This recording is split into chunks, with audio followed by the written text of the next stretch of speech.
Welcome to Joan Comrie's Feeding Tips. My name is Joan Comrie. Today we're going to talk about surviving social gatherings with a picky eater.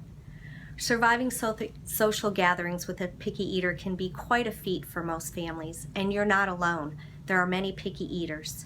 There are some things that you can do.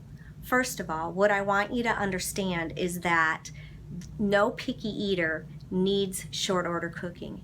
And short order cooking is when you cook a special meal for your child because they won't eat what the family's going to eat.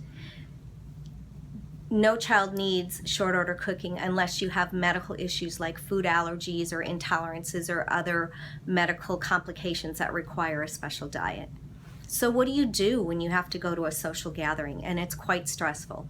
First of all, make sure that you provide a food that you know that your child is comfortable eating.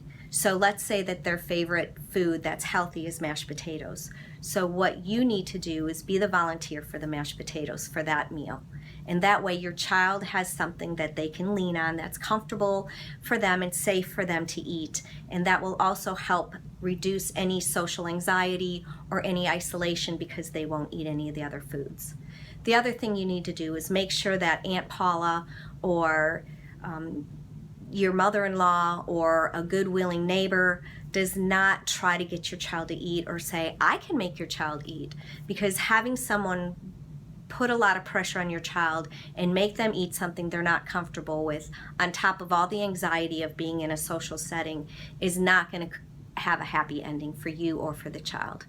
The next thing you need to do is if someone wants to give you advice or they want to tell you that you don't have great mother skills because your child is a picky eater, what you want to do is just smile sweetly and ignore them. And if they have some good advice, you can, follow it, of course.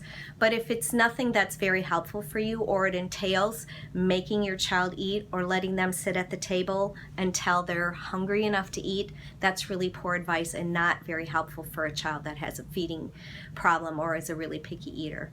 Now, saying that, the fact that if you can relate to everything that I'm saying today, you may have a child that is beyond a picky eater that would benefit from having some professional advice from a speech pathologist that works with feeding and swallowing disorders. And I will be talking more about this topic, so stay tuned.